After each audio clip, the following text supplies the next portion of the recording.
Okay, you sent us a really varied batch this time, 6 articles. Let's Yeah. just dive right in.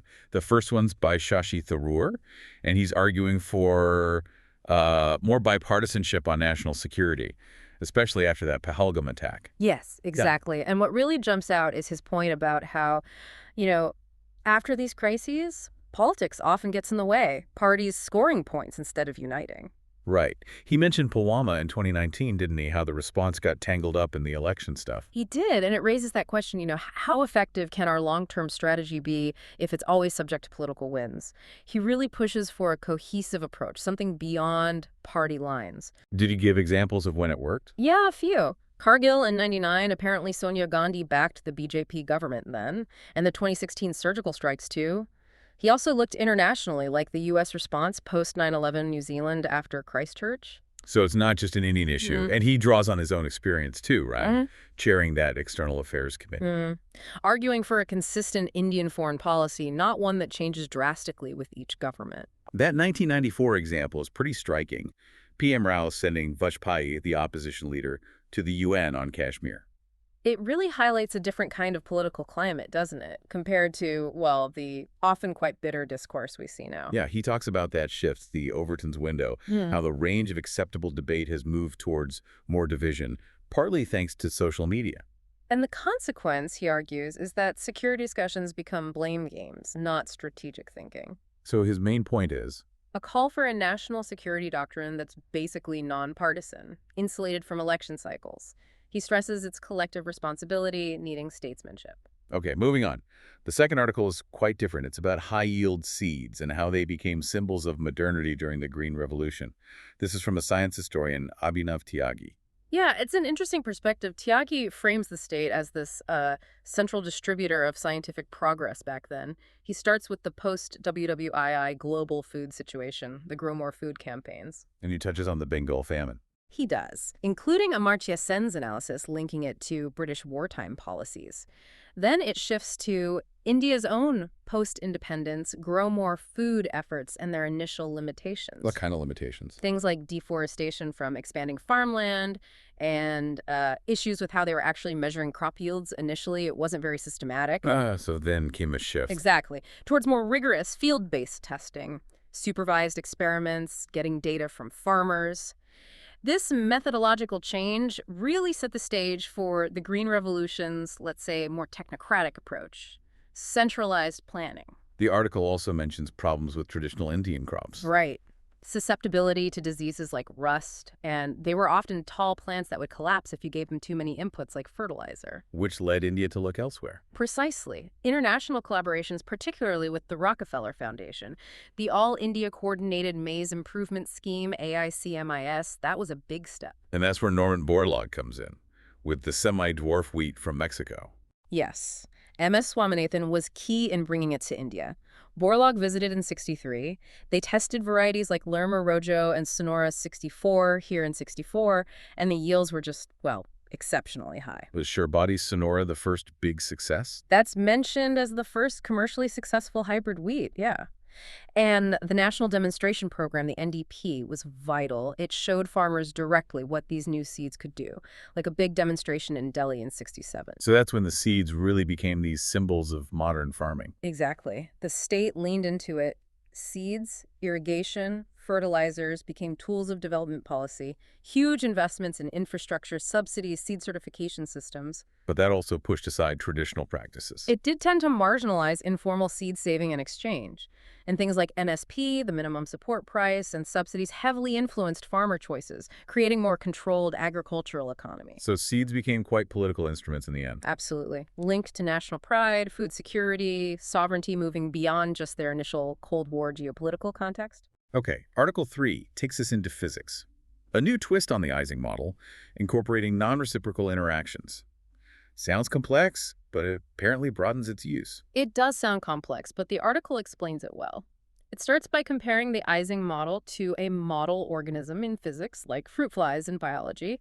It's a simplified system used to understand bigger things, specifically how materials form. Use an analogy with hydrogen atoms. Yeah, in a magnetic field. They can be aligned or anti-aligned, different energy states. It helps grasp the basic idea. And the standard Ising model has been used for a surprising range of things. Magnetism, sure, but also opinion flow, even neural networks. John Hopfield's Nobel work is mentioned. But it had limitations. Right. The standard model assumes interactions are reciprocal. A affects B the same way B affects A. It struggles with systems where the effect is one way or different in each direction, like a top-down hierarchy or feed-forward neural networks. And this new study addresses that. Exactly. Published in Physical Review Letters, researchers from University of Chicago and ESPCI Paris, they've built non-reciprocity into the model. What are some examples of non-reciprocal systems? The article mentions things like political hierarchies, host-parasite relationships, even power grids where influence or energy flows directionally. These systems often show repeating patterns over time, called limit cycles. How does the new model work? It uses two types of atoms, let's call them P and Q, on a grid. The rules are P's like to align with other PS, Q's with Q's, but crucially, PS align with neighboring Q's, while Q's anti-align with neighboring P's. That's the non-reciprocal part. Interesting. So it's not just about the whole system finding the lowest energy state? No. The article says this new model focuses on each atom minimizing its own selfish energy, finding its best local arrangement given the rules. That's different from the traditional model or Hopfield's networks. And studying this tells us about real-world systems. That's the idea. By seeing how this model behaves, we might understand real systems with similar dynamics better. They found 3 phases: disordered, ordered, and this intriguing swap phase. Swap phase. Yeah, where the order flips back and forth between the P's and Q's. Apparently, it shows up differently in 2D versus 3D versions of the model. In 3D, it's stable, and there's a link mentioned to something called time crystals. Wow. So it really opens up the model's potential. Seems so. Broadens its applicability quite a bit. They suggest it could help understand rhythmic biological processes or even design new kinds of synthetic materials. Okay, let's switch gears completely. Article 4 is about oil prices and geopolitics. The author calls it a mother of all battles fought with barrels. Yes, that's Mahesh Sachdev. He paints a picture of serious tension in the oil markets. He notes the IEA, the International Energy Agency, predicts slowing demand growth, which makes talk of peak demand seem, well, less far-fetched. But then OPEC Plus decided to increase production recently. That's the puzzle. On May 3rd, they agreed to pump more for the 3rd month running. It partly undoes those earlier voluntary cuts meant to push prices up. And the market reacted instantly. Brent crude dropped almost 2% initially. So why would they do that when prices aren't particularly high? Sachdev suggests a few factors. The post-COVID recovery being uneven, meaning oil demand isn't roaring back everywhere. Plus, you've got new players, U.S. shale, Brazil, Guyana adding supply. So the earlier cuts just weren't working well enough. Apparently not. OPEC Plus made huge cuts initially, then these smaller voluntary ones, but prices didn't surge. And Sachdev points to Saudi Arabia's frustration. They cut the most, while others like Kazakhstan, Iraq, UAE, Nigeria were reportedly overproducing. And Saudi Arabia has a history of dealing with that. Yes, by flooding the market with cheap oil to basically force discipline. The article suggests they might be doing that again, noting Saudi production is actually quite low right now, historically speaking. But will it work this time? The author raises doubts. Saudi Arabia might not be in as strong a financial position as before. The market's more fragmented now with lots of independent producers, and some projects have high sunk costs, making them hard to just shut down. And U.S. sanctions complicate things too. Hugely. What happens with sanctions on Russia, Iran, Venezuela is a big unknown. Plus, there's that whole long-term trend of demand potentially plateauing, think EVs, climate policies, economic slowdowns, Trump's tariff war mentioned too, potentially hitting GDP. Why might Saudi Arabia choose now for this kind of strategy? Sachdev speculates. Maybe front-loading revenue before demand potentially peaks long-term, positioning against possible U.S. policy shifts, maybe even a gesture before Trump's visit. It's complex. What about the impact on India? Big implications. We're the 3rd largest importer. Lower prices save money short term. Obviously, maybe $1.5 billion a year for every dollar drop. But there are downsides. Definitely. If oil exporting economies suffer, it hurts our trade, investment, and the value of our own refined exports. Lower tax revenue, too. And critically, potential job losses for Indians in the Gulf, hitting remittances. So the conclusion is potentially less economic synergy with the Gulf. That's the concerning takeaway. It might become the new normal unless new growth drivers emerge between India and those economies. Right. Article 5 now.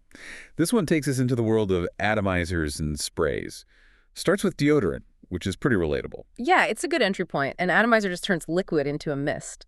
But the article quickly shows how crucial this technology is way beyond personal care. Fuel injection, steel making, irrigation, countless uses. It goes into the details of sprays, like drop size. Key characteristics. Drop size, they mention different ways to measure it, like average surface area or volume, and something called relative span factor. Then the spray pattern and the angle it's applied at. How do they even measure drop size? Using things like laser light scattering, the article explains how different patterns are needed for different jobs. A wide fan for deodorant, a focused cone for suppressing coal dust, and the angle matters for coverage and efficiency. And how do they actually work? The basic idea is simple. Force liquid through a narrow channel under pressure. That breaks it up.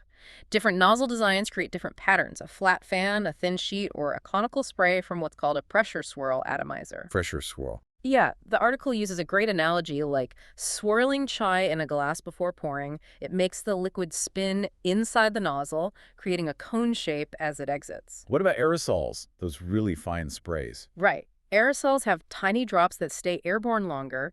That needs high shear force where the liquid meets the gas.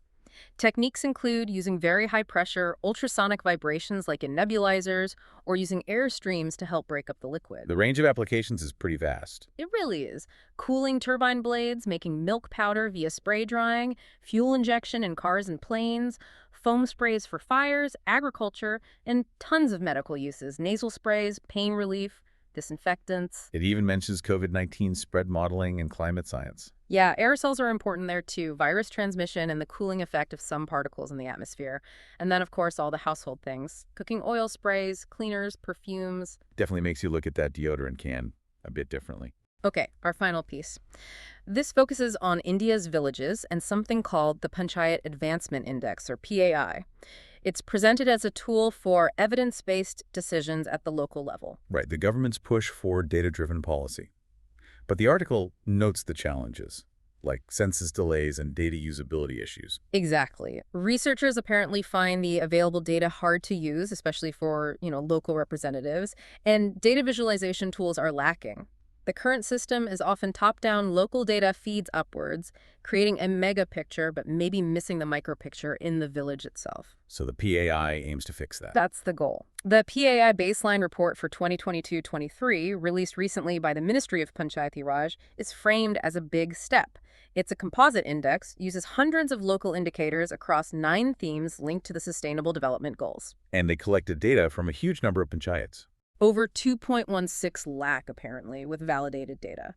Presented in a format meant to be understandable for local leaders. Though it does note issues over 11,000 GPs data couldn't be validated, and Uttar Pradesh had surprisingly low data submission. Is there a portal or something? Yes, pay.gov.in.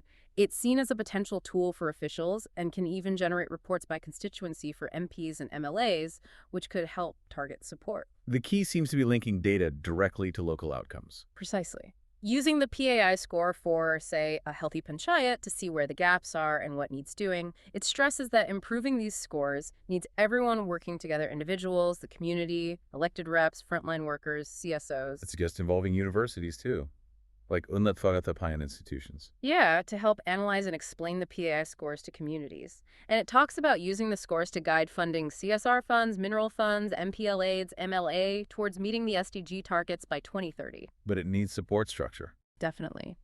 The author highlights the need for trained data analysts at block and district levels to generate regular report cards from this data. The argument is that PAI could be a real game changer and maybe even adapted for cities. So it's not just about ranking. No, the conclusion is clear. It's a baseline, needs regular updates, and should be seen as a call to action. It's about understanding where support is needed most, using data to make development a reality for everyone. Thank you for listening. You can give suggestions by contacting on Twitter handle given in the episode description. We are always eager to hear what our listeners want to be informed about.